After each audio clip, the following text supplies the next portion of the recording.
disappointed. Thought, offensively, I thought we got off to a good start in the game, and had some self-inflicted once again that kind of slowed the momentum there.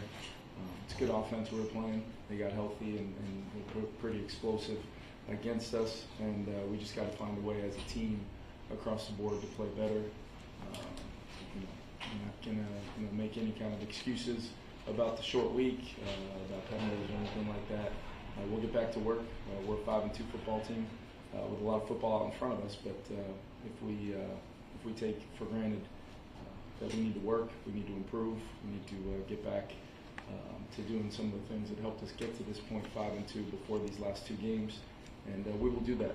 I have a lot of trust and confidence in my coaching staff, and a ton of confidence that we've got the right guys in that locker room, both talent and the makeup of our football team. Christian Darrisaw did sustain a left knee injury. I don't have an update for you at this time, but we'll continue that evaluation here and then on into tomorrow and try to confirm what that is. Keeping our fingers crossed that we get some positive news. But other than that, that's the only injury update for you guys. What did you think of the non-call on the parent face mask there at the end? Yeah, it looked like you got a pretty good amount of face masks there. Not going to get into, the call or no call or all that stuff. It's just, I told our team, officiating and all that stuff, for us to talk about that, for us to seek comfort in that is not how we're going to respond to this. It's just not going to happen. And I'm going to do the same thing right now. I really don't have a comment on whether it looked like you got a piece of the face mask, but they didn't think so they didn't throw the flag. Kevin, what did you think of just maybe why the defense had so much trouble tonight? I think we were close on some plays in the passing game, but when you're playing against that quarterback and those receivers getting healthy and getting out there and making some plays for them, I just think it comes down to, can we get enough rushing coverage working together to maybe not give a quarterback like that a couple extra clicks, and then we got to tighten up and try to get off the field. I thought some of those, third down plays where drives were extended, not necessarily by conversions, but I thought those were critical plays because we did some good things defensively in those moments, and then off of those earned first downs, there seemed to be some drives sustained there. Sam's had good numbers in the last 2 games, both losses. How do you evaluate him? Yeah, I thought Sam played well. We're continuing to grow as an offense with Sam playing quarterback. I think he was really sharp throwing the football. There were some nice plays between him and Justin. Just didn't do enough. I thought in really a couple ways. You'd like to get 7 when you're down in the red zone. Liked our early execution just overall. Even midway through the third quarter or so, we really only had maybe 4 or 5 third downs, 6 third downs in the whole game, because we're pretty efficient on first and second. Got some early touchdowns. The field goals aren't enough, especially in a game like that versus an offense like that. So we've got to continue to find ways to just consistently get all 11 guys on the offense doing their job. That's out of the huddle. That's how we articulate the plays. That's how we're breaking the huddle with a total command of the system. And luckily, we'll get some extra practice work and be ready to go for the Colts game. A good team coming in. It'll be good to be back at home. But as far as Sam Darnold continues to play at a really high level, we'll keep coaching up not only Sam but everybody around him in that huddle, and we'll get better and better. Kevin, after the early success running the ball, what did you think happened with the rest of the game? I felt like they started to they really started to give us some problems along the line of scrimmage as far as could we get a couple and maybe pop 1 or 2 longer ones that kind of resets the whole day. They were doing a lot of things coverage-wise to try to keep a roof on the coverage, to not let the big plays happen, where Sam was able to kind of check the ball down to some guys, put the ball in play. We got the screen game going a little bit in the second half, and then we just didn't sustain enough. We weren't on the field enough. 50 plays again. When it's a game like this and their offense is making some plays and sustaining drives and kind of eating a lot of clock, it can feel like an awfully short game to you as an offense when you're either scoring or going backwards, either self-inflicted or sacks.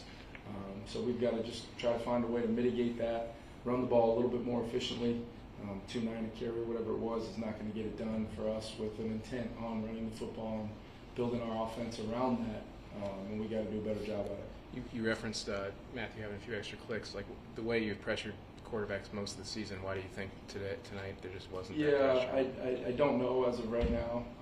Sometimes, you know, we're, like I said, short weeks got nothing to do with it. You know, whatever the reasoning is, we'll take a good hard look at this tape and use this mini bye, you know, over the weekend to make sure we're ready to allow these guys to, you know, refresh, recharge, and that goes for us as coaches as well as in regards to our schemes, making sure that we can get the momentum back and just dictate a little bit more. I thought, you know, didn't see enough of it really outside of those early drives offensively when we were running the ball and kind of marrying it up pretty nicely, and then defensively just trying to get off the field. You know, early in drives it might have been those penalties, but they made some plays as well. As they were able to get going. So we've got to apply pressure, we've got to marry up the rush and the coverage, working together, try to keep people in longer yardage situations and get off the field, and then offensively we've got to sustain more, both in the run game and then being able to put the ball in the end zone when we get down there. Without deflected, just how frustrating was that stretch at the end of the first half? Yeah, I think, you know, when we were kind of going score for score there early, you know, the noise level did ramp up a little bit more even than maybe the start of the game. And there was some, you know, quarterback center kind of just overall just wasn't smooth enough. Either we need to get on the silent cadence and be able to react in the moment and execute, or we need to, you know, be able to execute the cadences that we have. Didn't like seeing that. Didn't like seeing just overall as we kind of are in a dogfight again in a game like this. Do not want to have things that we are doing to cause us to not be able to capture the momentum just with our execution, because when the execution, you know, whistle to whistle happens, you know, we're a pretty darn good offense. We just have to do a little bit more, make a few more clean, you know, clean play calls, clean execution, get lined up, know what to do and go do it. And once again, the short week's not an excuse. Our guys were ready to go, but clearly we've got to take a look at what our preparation was like and make sure that when we do have more time next week, we're doing the things to prepare this football team to be a little bit better offensively. It seemed like the Rams were having some success over the middle of the field, kind of like the Lions did on Sunday. Yeah. What did you think went into that part of it, where they were able to hit some things there?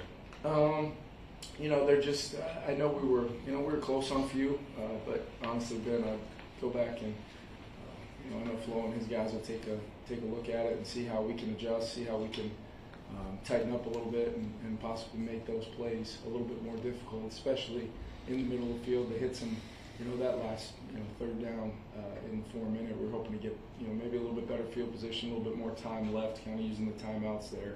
And Matthew Stafford and Cooper Kupp made a play. You know, we might have a chance to even intercept that ball, and Coop comes down with it. How much do you think Andrew Dadaris affected what you could do in the second? Yeah, I think it's, you know, they've got some good young rushers, and we're trying to do the best we could to make sure we're cognizant of that with plays we're calling, maybe limiting the menu a little bit to try to get some help over there on the left side, and you know, made a few plays. I thought Quest came in and battled. We'll take a look at, you know, what it's going to look like with CD and ultimately put together a good plan, regardless of who's out there. I've got a lot of confidence in our guys, but you lose a guy like CD in the middle of the game plan's kind of rolling a little bit outside of the penalties at that point. And you know, we felt it, but once again, no excuse. Next man up, and we got to roll.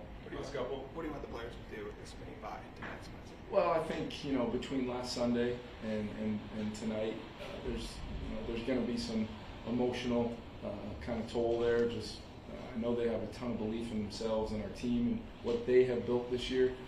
So I really challenge those guys. We got to get healthy. We'll have you know, a couple guys potentially coming back to our team that we haven't had yet. We've got some guys that have had some nicks and bruises and things that worked through it on a short week, and they battled. So now we get, you know, the benefit of some time, but we've got to use it the right way. We've got to make sure we're doing everything we can collectively as an organization to make sure we're moving forward positive and just try to get a win next week against the Colts team at US Bank Stadium. On the play where CD got hurt, were you just looking to see if you could pop something before deciding whether to go into passing mode? Sean still had the one timeout left. We ended up backed up in that situation. They had dime defense on the field, so thought we could maybe pop a run.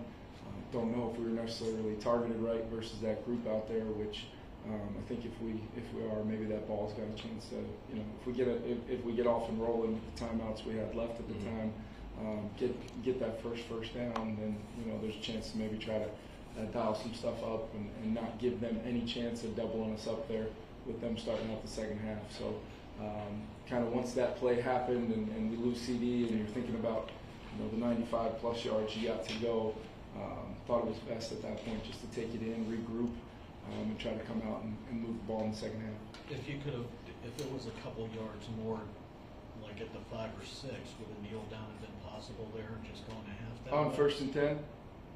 With 26 seconds at 1st and 10. Yeah, I mean, we did have timeouts left, so it's clearly possible. And just calling a run play we called several other times in the game. You're just kind of seeing if you can get the drive.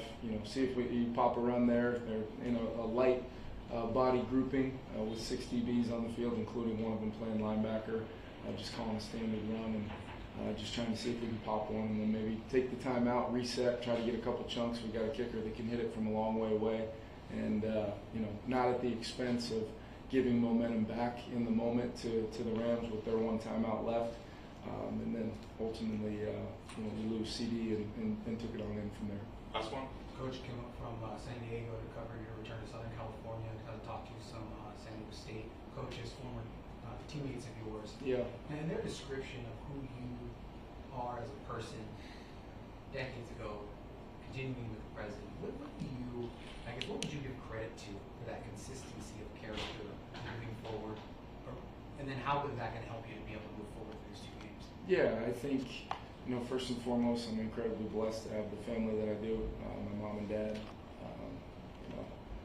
have always been demanding of me being the way I am because that's who they are, and I have an incredible example of that. Here's what I would say. We've, as a football team, had a lot of success this year, and then it's been a tough 4 days for us. That will not define us. It will not, it will not be the story of this season because we hold the pen. And what are we going to do with it? Are we going to work? Am I going to be the same consistent guy, just pushing this team even more, demanding the discipline to be our difference moving forward? And I know I got the right team in there. I got the right coaches. Incredibly fortunate to have the group that I do. It did not go our way tonight, which is incredibly unfortunate, considering a tough loss on Sunday and then come right back and your season looks a little different. And fully expecting a lot of the folks that weren't really expecting us to do a whole lot this year from the time we reported to training camp till we won a few games, fully expecting, and the narratives and all those things mean absolutely nothing because they never did. It's about work. It's about this team coming together and this coaching staff and players. Tightest group I've ever been around, most tight-knit group I've ever been around. I love our team. I love everything about getting to be the head coach of this team every day. And I've got to make sure I'm pushing us to reach our truest potential as a team this year because I believe that is a special thing, and I believe that now more than ever. Thanks, everyone. Thank you.